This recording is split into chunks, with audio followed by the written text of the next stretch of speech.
Hari ini kita bahas satu hadis,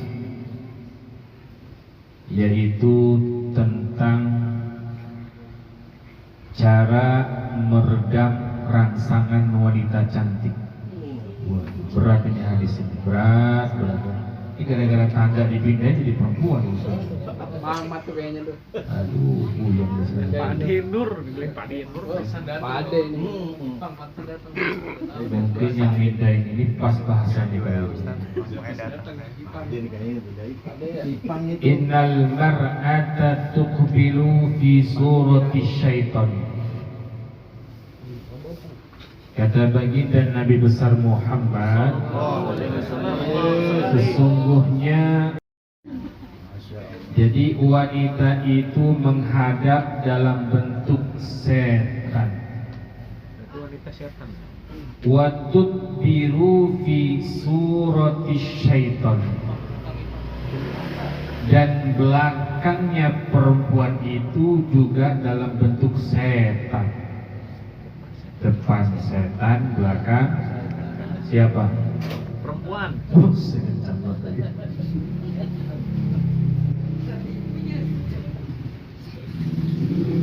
Nabi mengingatkan kita, fa iza ra'a ahadakum imra'atan fa'ajabathu falyati bi ahlahu.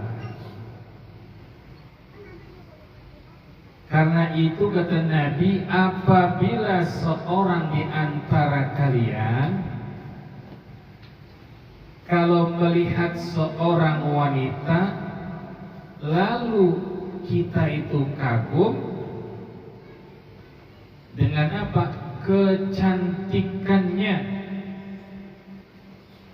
Maka kata Nabi, faliyati bi ahlahu, buru-buru datengin istri yang di rumah. Jadi ini hadis khusus yang sudah Punya istri. nikah. Jadi kalau ada bahasanya suami melihat perempuan cantik di jalanan, ya, yang belum punya istri jangan marah, tetap harus dipakai nih.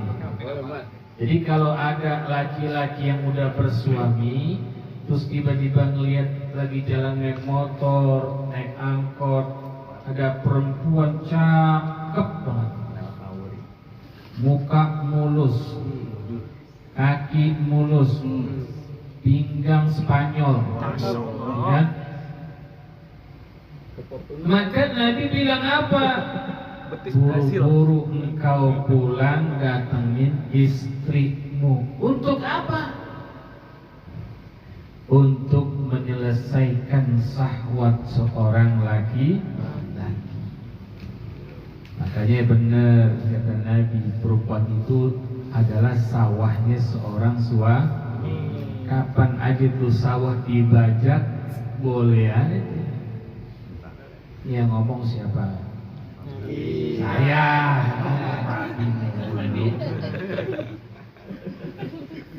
Ada kompak. Nabi yang ngasih tahu.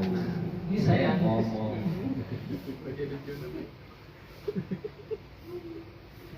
Apa lanjutan kata Nabi? Fa inna zalika yaruddu ma fi nafsi. Sesungguhnya hal itu kata Nabi dapat menolak gejolak nafsu dalam hati kita. Jadi Nabi benar gak kira-kira? Benar. Makanya ada satu pertanyaan gini nih,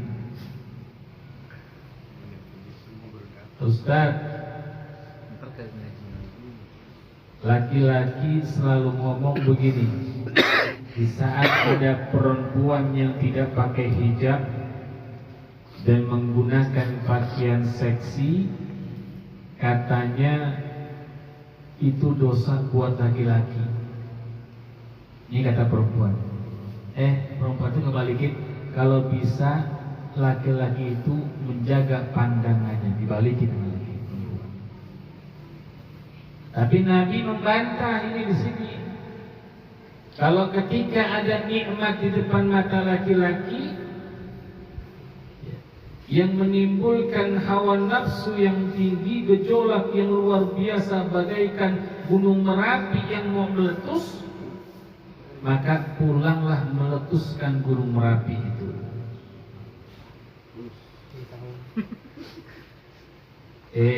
Pas pulang lakinya lampu, perempuannya lampu merah. Iya. Udah disulan urusannya.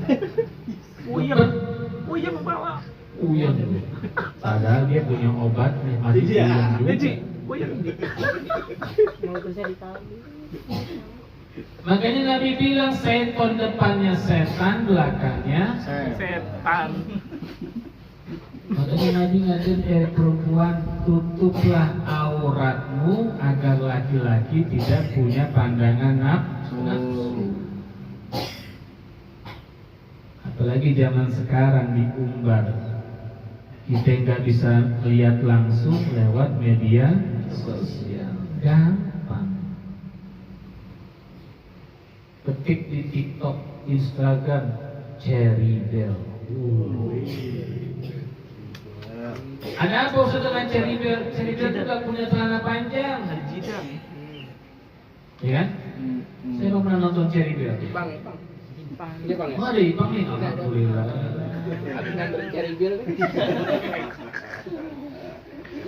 Ini yang terjadi. Besok kagak ngaji lagi.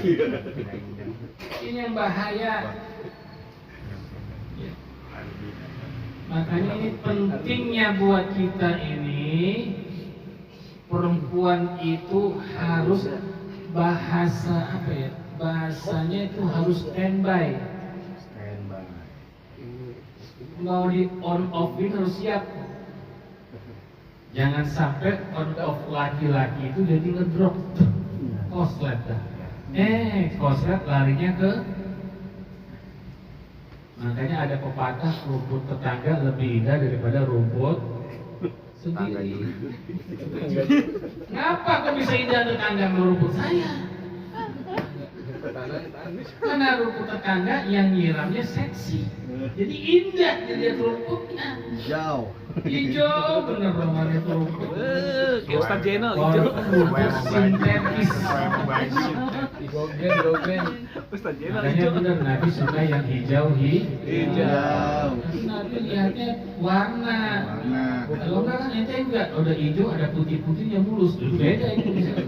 Pak Denur. Sebutin aja semua. Maka begitu hebatnya Nabi sampai ngasih tahu kita supaya apa? Supaya apa? Jangan sampai laki-laki itu terjerumus dalam lembah kemaksiatan. Jadi fungsi seorang wanita itu bukan sekedar hal yang untuk nyuci, masak, ngepel, bukan itu. Tapi yang paling utama melayani seorang laki-laki. Lakinya bukan laki-laki. Laki-laki dua tuh, bisa tiga, bisa empat. Seorang laki, Seorang suami. ya. Pas banget Pak Den yang bukan ini masalah asam. Kan dibilangin ada. Saya lagi ingetin istrinya ini. Iya. Kode. Jadi itu. Ya. Jadi ingat kalau pesan Nabi, Makanya pakai gamis. makanya di Al-Quran itu ada tulisan sami'na wa ata'na. Kalau antum dengar harus juga Taat. Itu ada di surat Al-Baqarah, tuh akhir surat Al-Baqarah. Yang dua itu. Makanya ini ada riwayatnya. Kita tahu. Dulu di saat baginda Nabi besar Muhammad sallallahu alaihi wasallam, beliau lagi duduk sama malaikat Jibril, lagi bercengkrama. Seketika malaikat Jibril itu dengar suara dari atas seperti orang nangis. Seperti orang nangis.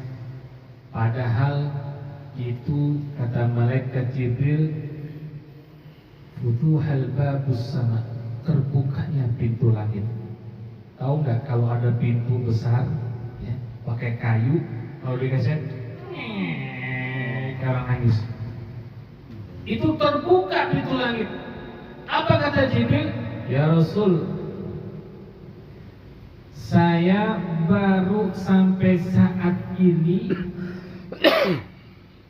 tahu detik ini baru sekali pintu langit Allah terbuka.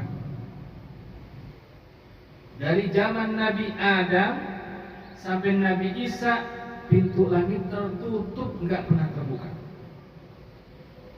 Di saat ini kata malaikat Jibril, keberuntungan buat engkau ya Rasulullah. Kenapa? Ada malaikat yang dari pintu langitnya Allah itu babus sama turun menghadap kepada baginda Rasul sallallahu alaihi wasallam. Makanya malaikat Jibril bilang, "Absir binuraini, gembiralah terhadap dua keistimewaan yang diturunkan untuk umatnya Nabi Muhammad sallallahu alaihi wasallam." Apa dua keistimewaan itu? Yang pertama kata malaikat Jibril, suratul Fatihah. Yang kedua, wa khawatimil suratul Baqarah. Dua surat ini diturunkan khusus oleh Allah untuk Nabi Muhammad dan diserahkan kepada umatnya Nabi Muhammad. Karena sampai kapanpun pintu langit gak bakalan kebuka kecuali kehendak Allah dan kecintaannya kepada Rasulullah sallallahu alaihi wasallam. Itu malaikat turun, ya Rasul, aku kasih dua surat ini untuk umatmu. Lan takraha biharfin, barang siapa yang membaca dua surat ini, Al-Fatihah dan dua terakhir suratul Baqarah, maka kata baginda Rasul, doa-doanya diperkenankan oleh Allah Subhanahu wa taala. Amin. Al-Fatihah apal? Insyaallah. Dua surat terakhir Al-Baqarah apal? Apa? Sering dibaca tiap malam Jumat. Amanar Rasulu bima unzila ilaihi min rabbih wal mu'minun. Apa keistimewaannya untuk umatnya Nabi Muhammad mendapatkan pahala yang besar dan karunia dari Allah Subhanahu wa taala. Tapi Nabi nggak kasih tahu kapan harus dibacanya, lempengan mana harus dibacanya. Cuma Nabi ngasih tahu, sering-sering baca dua ayat itu, maka doa kita diijabah oleh Allah Subhanahu wa taala. Kalau saya sering pakai di saat sholat, Fatihah ada, dan di saat rakaat pertama saya baca amanar rasulu sampai wa ilaihil masir. Yang kedua, la yukallifullahu nafsan illa sampai akhir ayat. Jadi terus dipakai tuh biar doa-doa kita diijabah. Ini nikmat yang ngasih tahu Jibril lewat malaikat babus sama yang jaga istananya Allah langsung, suruh Allah turunin buat kita. Tapi kebanyakan dari kita nggak tahu ini hadis. Kenapa? Makanya ulama kita, wali-wali songo itu yang awal muasal daripada tahlil itu dari wali songo. Dulu tradisi begini, al-tahlil itu masuk ke Hindu-Hinduan, pakai bahasa Hindu. Akhirnya wali songo masuk, dibuatlah acara-acara seperti Hindu, cuman dalamnya isinya zikir, tahlil, tahmid. Setelah turun ayat itu mengetahui, maka dimasukkan kalimat itu dalam zikir tahlil. Itu kehebatan orang soleh, bukan orang pintar. Orang pintar bisa minterin orang, orang cerdas bisa bodohin orang. Tapi orang soleh, dia bisa cerdas, dia bisa pintar. Dan hebatnya orang soleh itu. Makanya kalau orang soleh itu semuanya ada manfaat. Yang dipakai hidup, yang dimakan hidup, semuanya hidup untuk orang soleh. Tapi kalau orang pintar, orang cerdas, di dirinya hidup, di orang lain mati. Begitu. Akhirnya dikumpulkanlah bagaimana supaya umatnya Nabi Muhammad ini baca 2 surat ini supaya diijabah semua doa-doanya. Maka di saat takziah dia baca tahlilan 1 hari 7 hari. Kenapa? Buat si ahli kubur, buat si yang ditinggalin. Kenapa? Biar doanya diijabah. Dia menjadikan kesabaran yang luar biasa. Karena di akhir suratul Baqarah itu ada satu iman yang kuat. Amanar Rasul bima unzila ilaihi min rabbih wal mu'minun kullun amana billahi wa malaikatihi wa kutubihi wa rusulihi. Iman bukan itu? La nufarriqu baina ahadin mir rusulihi. Begitu. Jadi ada iman di situ, ada keimanan yang kuat. Jadi kalau kita ulang baca, kita yakin keimanan kita jadi semakin.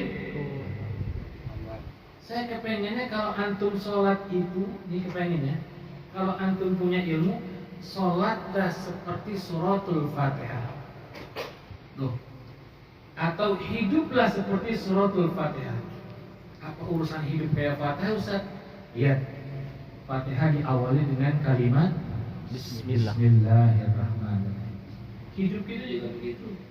Setelah Bismillahirrahmanirrahim mengucapkan Alhamdulillah. Bersyukur sama Allah. Setiap selesai urusan Alhamdulillah. Tapi kita nggak pernah tambahin di Rabbil Alamin. Allah yang punya semesta. Setelah selesai masuk Ar-Rahman. Kenapa? Kita yakin setiap rahmat, kasih sayang dan kasih sayang apapun itu kembali kepada Allah Subhanahu wa taala. Maliki yaumiddin. Apa ingat?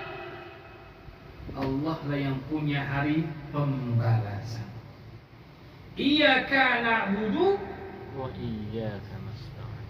Kalimat tauhid. Siapapun yang antum minta tolong, tujuannya tetap kepada Allah Subhanahu wa taala. Ihdinas siratal mustaqim. Minta hidup itu jalannya lurus. Siratal ladzina an'amta 'alaihim ghairil maghdubi 'alaihim waladdallin. Jangan sampai kita jadi orang yang begitu hidup kayak suratul Fatihah. Biar antum itu hidup merasa indah dan tenang. Karena kalau kita nggak kembali seperti itu, kenapa? Saya yakin kalau berhubungan dengan iman, antum ngaco semua. Kalau saya bilang antum beriman kepada Allah, wah beriman, masih suka syirik nggak? Bilang beriman tapi masih suka syirik. Apa syiriknya? Syirik khafi yang nggak kelihatan. Nggak sadar diri kita udah syirik kepada Allah. Bagaimana? Menduakan Allah dengan duit di dunia. Itu syirik. Secara nggak sadar kita syirik. Kan Allah udah kasih batas. Dari pagi cari rezeki Allah. Kalau udah malam cari ridho Allah. Jangan dikejar terus pagi malam. Secara nggak sadar ente syirik sama Allah. Ini baru urutan pertama iman. Yang kedua iman kepada malaikat. Iman kepada malaikat. Percaya enggak? Percaya. Bagaimana buktinya percaya? Mati, Pak. Mati. Iya, dicabut malaikat. Jangan ke situ dulu. Oh, jangan. Kita kan masih hidup, jangan bilang mati dulu. Apa buktinya ada malaikat? Allah Subhanahu wa taala yatalaqal mutalaqiyani 'anil yamini wa 'anis shimali qa'iman. Allah taruh 2 malaikat yang tugas nyatat, yang satu di kanan, yang satu di kiri. Berarti ada malaikat. Tapi sayangnya ada malaikat di kanan kiri, perbuatan kita nggak memandang malaikat. Iman yang kedua kita gugur. Perbuatan jalan kita nggak sesuai dengan syariat, gugur yang iman kedua. Kalau iman pertama udah gugur, kedua gugur, ini ribet. Iman yang ketiga apa? Beriman kepada Rasul. Beriman, oh saya beriman Ustaz, sering salawat, sering sunnah Nabi. Tapi antum sami'na wa ata'na enggak? Nah ini dia. Mau dengerin Nabi enggak? Jalanin perintah Nabi enggak? Ini yang benar. Makanya orang-orang yang bisa dekat dengan Nabi itu diujinya dengan rasa sakit yang luar biasa. Dihina, dicemooh, dizalimin, itu masih dekat sama Nabi nanti. Antum kenal Abu Hurairah? Kenal gak? Enggak. Kenapa gak kenal? Belum Cuma kenal nama. Kalau sedang kamu lu hidup zaman Abu Hurairah. Abu Hurairah waktu kecil tuh dia sama kayak Nabi. Lahir ditinggal sama bapaknya yatim. Hidupnya miskinnya luar biasa. Sampai dia, ya Allah, dia disebut orang yang ta'afuf. Tahu nggak ta'afuf? Orang yang nggak pernah minta-minta. Malu dia, kenapa? Malu pengen ketemu Nabi. Makanya saya kadang-kadang suka tanda kutip nih. Saya mohon maaf. Kalau ada orang yang benar-benar cinta sama Nabi, dilarang ta'afuf, minta-minta sama orang. Saya bukan nyalain orang begitu, enggak. Cuma nih kuncinya, kenapa? Abu Hurairah sebagai kunci. Beliau enggak pernah minta. Walaupun dalam keadaan kelaparan, dia ikutin Nabi, dia ganjel pakai batu. Sampai seketika Abu Hurairah pingsan. Pingsannya di mana? Di dekat rumahnya baginda Nabi besar Muhammad SAW. Sadar dia, keringat dingin luar biasa, sakitnya. Ditanya orang yang lewat, aina Rasulullah? Di mana Rasulullah? Ternyata Rasulullah sedang perang Khandaq. Dia menyusul ke sana. Ya Allah, lagi keadaan kelaparan, luar biasa, nggak makan apa-apa, pengen ketemu Rasulullah. Hebatnya nih, orang-orang yang pengen ketemu Rasulullah tuh begitu. Akhirnya sampailah Abu Hurairah bertemu dengan Rasulullah, hilang rasa laparnya. Lihat, yang tadinya tuh perut bergejolak, panas dingin luar biasa, ketemu Rasulullah hilang rasa itu semua. Kenapa? Kegembiraan yang melupakan urusan dunia. Orang kalau udah ketemu Rasulullah tuh dunia kecil. Dia nggak perlu minta lagi dengan manusia, tinggal ya Allah, saya minta ini dikasih. Kenapa? Udah ketemu sama Rasulullah. Maka saya bingung kalau ada orang-orang yang mohon maaf, tanda kutip ada yang minta begini, minta begini. Kalau dia bilang, Anda pernah ketemu Rasulullah? Rasulullah nggak suka sifat hal seperti ini. Kalau dia bilang saya ngikuti sunnah Rasulullah, nggak bisa. Ini yang penting buat antum. Para sahabat begitu juga semua. Perjuangannya jalan berkilometer pengen ketemu Rasulullah, lapar, panas, ini tuh begitu. Makanya kalau antum perutnya masih kenyang ketika tiba ketemu Rasulullah, anda pikirin. Sahabat aja ketemu Rasulullah sampai kelaparan. Saking cinta itu yang membutakan urusan dunia. Makanya Abu Hurairah itu dulu sampai nggak dipercaya sama Sayyidina Abu Bakar. Kenapa? Kok hafalan dia 1000-an hadis, saya cuma 500 hadis. Kok Abu Hurairah, kenapa? Kata Abu Hurairah, sayalah yang sering duduk dengan Rasulullah Sallallahu Alaihi Wasallam. Baru dapat hebat. Jadi kalau antum kepengen bertemu baginda Rasulullah, siap-siap kelaparan, siap-siap kesusahan, siap-siap menderita, barulah tabir dunia kepada Rasulullah akan bertemu dengan Rasul Sallallahu Alaihi Wasallam. Jadi kalau antum masih enak-enak nggak bisa. Karena kalau untuk menebus daripada hatinya Rasulullah harus siap ujian dari Allah Subhanahu Wa Taala. Jadi dunia ini tempat ujian bagi orang saleh untuk bisa bertemu dengan kekasih yang lebih saleh. Apa yang keempat? Beriman kepada Al-Quran, kitab-kitab Allah. Antum beriman Ustaz? Baca? Ya kalau ingat. Ngerti? Enggak. Tahu tajwidnya? Ada. Nagomnya? Ada. Apakah itu yang disebut dengan cinta? Katanya.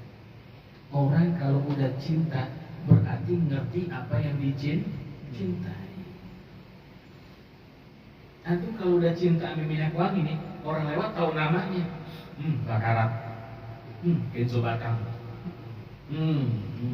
Gitu tahu kenapa? Udah cinta. Tahu antum kata bau kasturi.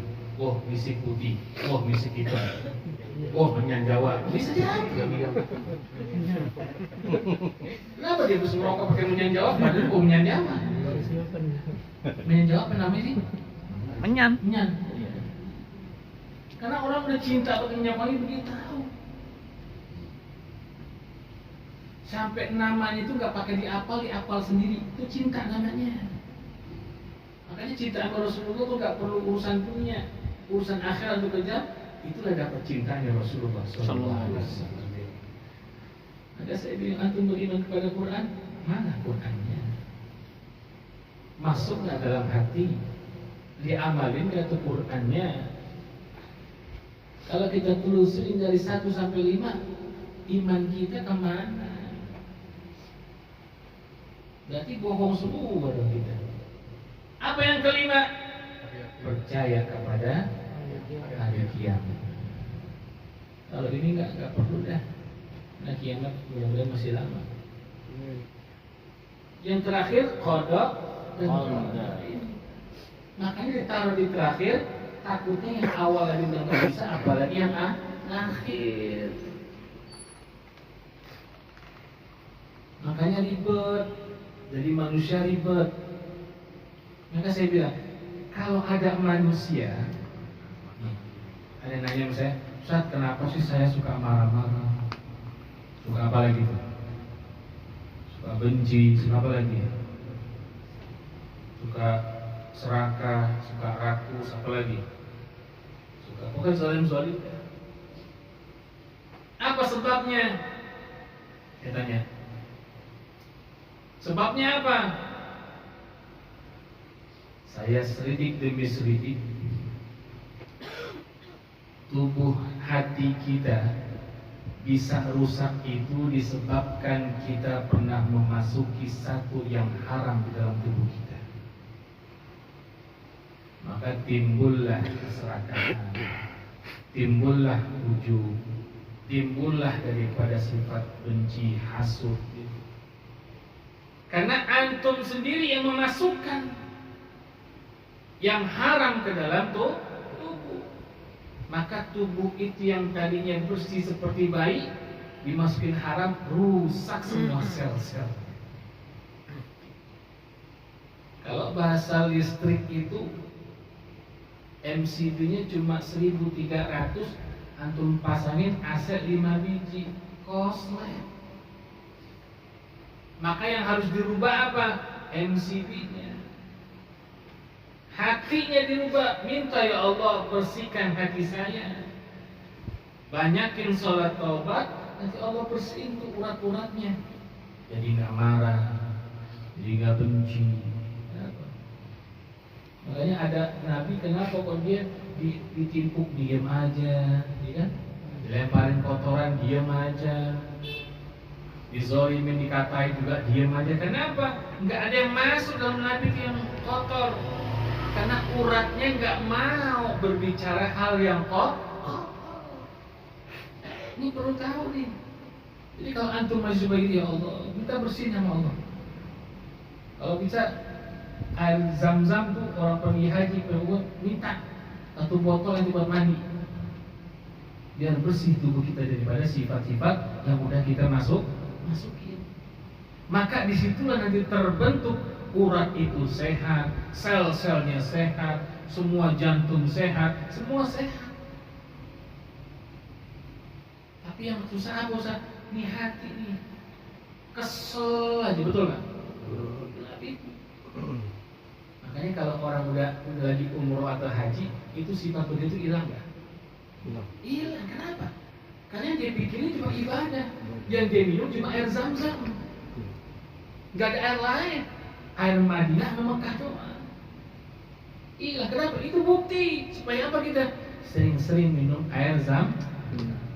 Tapi mahal Ustaz, sebotol itu yang 5 liter 400.000, mahal daripada aqua botol. Apa solusinya? Sering-sering minta doa kepada orang soleh, minum air sama seperti air zam-zam. Cuman antum nggak ngerti aja caranya. Kalau ke Mekah mahal, ke Madinah susah, cari orang soleh. Airnya antum minum, lama-lama dibersihin di situ. Baru timbul rasanya, ya Allah, nikmatnya luar biasa. Makanya kenapa kok air bisa menyembuhkan orang kesurupan? Kenapa air itu terbentuk menjadi kristal di dalam tubuhnya, mengusir daripada makhluk yang beredar dalam darah orang itu. Tuh begitu. Cuman antumnya juga, wah hebat, nggak mikirin ke situ. Salahnya itu di situ. Ya, paham sampai sini? Udah kelewatan ya. Emang asik nih ngomongin rangsangan. Susah minum 12 ini. Biar merangsang kaki ngebut. Makanya kalau antum nggak ngerti hal-hal kecil yang lebih hebat, maka jalan di dunia itu kesel mulu pasti. Tugas kita apa? Bersihin diri kita. Supaya apa? Supaya jalannya enak, hati jadi bagus, semua jadi bagus. Nah, nanti di situ akan Allah bentuk lagi seperti yang baru lagi. Hebat. Semoga mudah-mudahan ya, nggak ada yang balikin lagi nih tanda saya nih. Amin. Saya bukan Pak Dinur, nggak mungkin ada yang jatuh tiba-tiba dibuka dibalikin lagi di sini. Insya Allah, mudah-mudahan Allah Subhanahu Wa Taala 10 Muharram ini di awal tahun baru ini Allah berikan rahmat buat kita. Allah kembalikan hati kita menjadi qalbun salim. Allah berikan kita rezeki yang banyak. Untuk tahun ini mudah-mudahan sampai tahun depan Allah mudah-mudahan kuatkan ibadah kita. Allah terus usaha kita jadi lancar. Semuanya yang kerja Allah terus panjangkan pekerjaannya. Allah teruskan turunkan hidayah dan juga rezeki yang banyak buat kita. Dan mudah-mudahan anak kita menjadi anak yang soleh dan solehah. Dan juga mudah-mudahan ya Allah, jadikanlah tahun ini, tahun baru ini ya Allah, jadikanlah kami semua umat dalam hati ini orang-orang yang saleh, orang-orang yang pandai bersyukur kepada Allah, orang-orang yang pandai memaafkan kepada saudaranya, orang-orang yang pandai dalam berjalan karena Allah, orang-orang yang pandai dalam berdagang untuk kepada Allah, dan orang-orang yang selalu cintanya kepada baginda Rasul sallallahu alaihi wasallam. Setelahkan niat al-Fatihah. Alhamdulillah rabbil alamin. إياك نعبد وإياك نستعين صراط الذين أنعمت عليهم غير المغضوب الله الله يا الله يا كامل قبول